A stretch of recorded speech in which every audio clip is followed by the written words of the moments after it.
We are back on Morning Line, our final segment this morning, talking about mental health issues, especially as they relate to youngsters. Ashley Nunnally is with us, along with Tom Starling, both of them with Mental Health America. Appreciate you both coming on. Final segment here.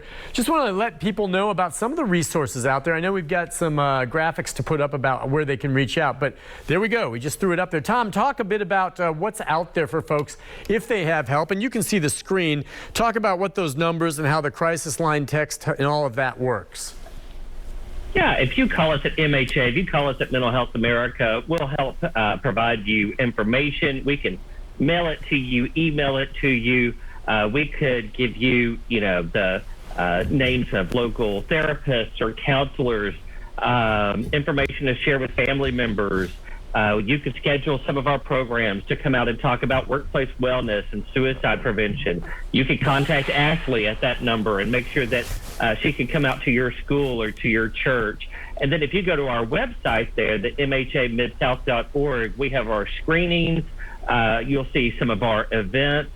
And then we also like to just make sure that folks have, crisis information. One of the biggest helps for youth is this crisis text line, because you could just text TN to 741-741. You could do that 24/7, and you'll immediately be connected to a trained crisis counselor.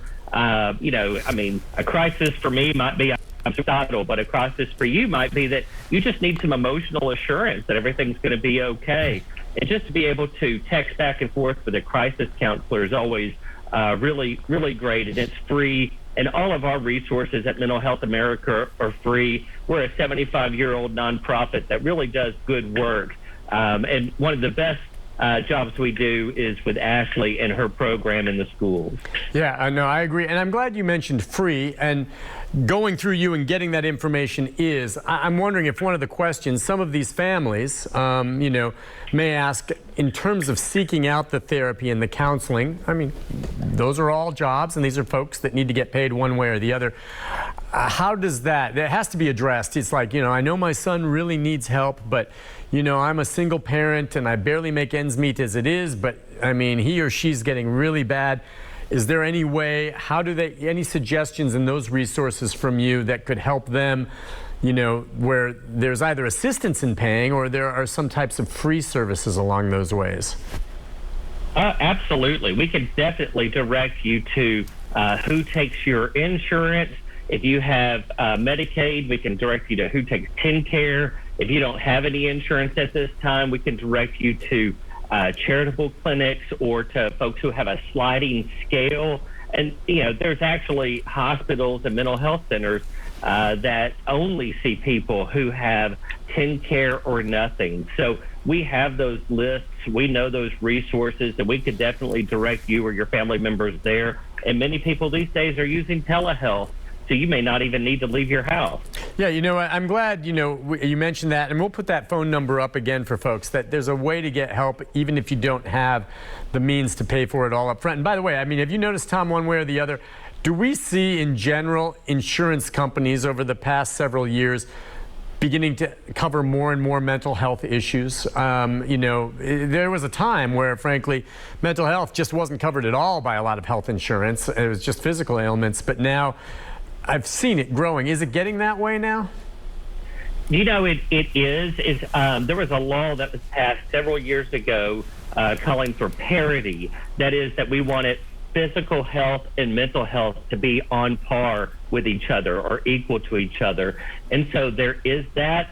Unfortunately, what we're running into is many therapists these days, because of all the paperwork, it's just hard for them to take insurance. So many of them are not on insurance panels, and they're only private pay or cash only. So, again, we have to work to help people find the resources as to how they can afford them. Yeah, and you've probably seen it with the youngsters, Ashley. Just, look, I'd rather get punched in the face than have a severe anxiety attack. If you want to talk about which is worse, the severe anxiety attack is worse than that. You ever feel a panic attack where you're not really, in a situation that's dangerous, but you imagine it is. Have you ever felt panic in real life? Once I thought I was drowning for real.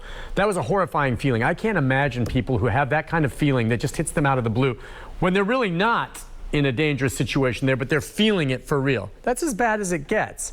And that's what some of these children or adults even deal with. And that's why I think it's just important that people know that they have to seek this help out and not live with that. Absolutely. So I think this is the perfect time for me to introduce my friend. I love to introduce to our younger folks. This is I.C. Hope. And what we like to say about I.C. Hope is he serves a purpose about mental illness. So he has this bandage that reminds us that mental illnesses are real. However, they are treatable. And like I said, we like to throw out very successful people that have overcome mental illnesses and they are living with them and doing great. And then we have our life preserver here, where his name is I.C. Hope. And we just say that all lives are worth saving because we know when we think about stigmas, it fuels discrimination and produces these negative stereotypes. So we just want to make sure that we're very cautious about how we speak about mental illnesses. Yeah, and you bring that duck with you when you go into schools? Absolutely. Well, let me say for my younger kids, I do not take him to my 6th through 12th grade, but he is PowerPoints, and I do talk about them. Yes. Yeah, I would think that. Yeah. For I.C. Hope to actually come to schools. Yeah, and that helps make the connection with the children. I mean, that makes perfect sense, because I would think sometimes for the youngest kids, they may feel lousy and they don't know exactly why. And you have to start from ground zero with them, and making a connection with a stuffed duck like that, I think is pretty cool. I like the name I.C. Hope. Oh, no, I meant the real I.C. Hope. He can come to the schools and he does the I.C. Hope dance with the kids. Really? Oh, that is fantastic. That is really cool. All right. And hey, I wanted to get back to the numbers you threw out earlier. I don't know if it was you, Ashley, or Tom. So typically in a non-pandemic type year, how many students statewide do you actually, service? Yeah, it's about, we usually hit between 22 to 25,000 students every single year. Through the schools and after-school programs and different congregations. And then we hit a limited amount of adults, too, with the program that just want to know a little bit more about what their kids are experiencing these days as opposed to when we were in school, and how much tougher it is to live up to different expectations and cyberbullying and just how some things have changed. So we're definitely, out there. And we look forward to being part of those health fairs and classrooms and telling people don't duck mental health.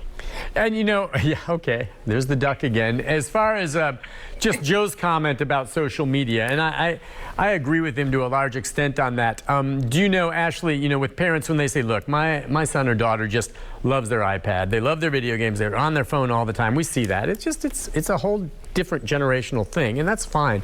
But in terms of how you deal with that and the limitations, or maybe sit down with them and talk about what they see on Facebook and not sit there comparing themselves to much of the crap that's on there that's not even real? So I think the real thing is adults are also on their iPhones and their iPads as well. So we're not paying as much attention as we should be. I am a parent first, so my suggestion would be to sit your kids down and talk about what you're seeing and look at the apps that they're downloading and where they spend their time. And then also taking the phone away if you need for a school night to get schoolwork done or to do something like go outside and ride your bike. It's wonderful weather out. Oh yeah, talk about getting their attention, okay? It used to be, oh, we're taking away the keys to your car, your motorcycle, or whatever you had. Kids don't care about their transportation anymore the way they do. You want to get their attention, take away their cell phone. I learned that with my son real quick. He didn't even care about getting a car. But the cell phone or his video game access, that gets their attention right off the bat. And I think that's, that's one thing to sit down and you talk to you said you have a child, Ashley, that you talk to them about what they're on. TikTok's insane, right? And those TikTok challenges, the latest one is asking kids to steal stuff from their school and post it and try to top each other. And they're doing this. Absolutely. And I will start by saying my daughter, she is 5, so she is not an older teenager, but she likes TikTok. She likes YouTube, and I have to be in the know of what she's watching. She likes to go and hide in her bedroom, but I go in there with her and pay attention to what she's consuming. You know, I know for a fact that sometimes you'll walk by Tom's office and you'll hear giggling from behind the closed door, and he is sitting there watching some of those videos on TikTok. He loves it. Tom, it's not that bad. Look, a lot of stuff on TikTok is great. It's just, I don't know, you can't necessarily filter it all. I just think the best thing to do is just communicate with them, and at some point you just have to trust the kids, because this is the truth. Whether it's their phone or they get it from another friend, if they want to see something, get access to it, they're going to. So you better make sure they just know how to deal with it when they encounter it, don't you think? That's exactly right. And I think it's so important to teach your kids, don't compare yourself to what others are doing or where others are at. Only compare yourself to the person that you were yesterday and try to be a better person. Build that resiliency and confidence in your children like that, and don't let them compare themselves to others and the party that they weren't invited to and what others are doing. Build that confidence in themselves. Man, I think that's a great note to end with right now. That is exactly on point. Building confidence in kids, and that's the hardest thing. We all have to get that built up. You don't always just get born naturally with it. And if you're constantly comparing yourself to, as I say, the crap on social media, much of which is just fake. If you knew the truth behind much of what you see and you're thinking, gosh, I'm not like that, you'd feel a lot better of yourself. So just don't pay so darn close attention to it. Build confidence in yourself. Be your own best friend. You guys are great. You're my best friends. Nick, thank you all for hosting us this morning. This has been great. Of course. Tom, Ashley, you guys are super. Thank you, and keep up doing the good work and helping people, all right? I really appreciate you both coming on.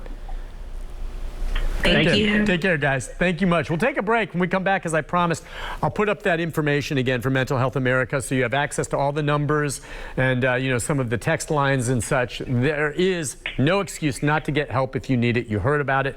We'll give you that detail. Get a pen and paper right after this. We'll be right back.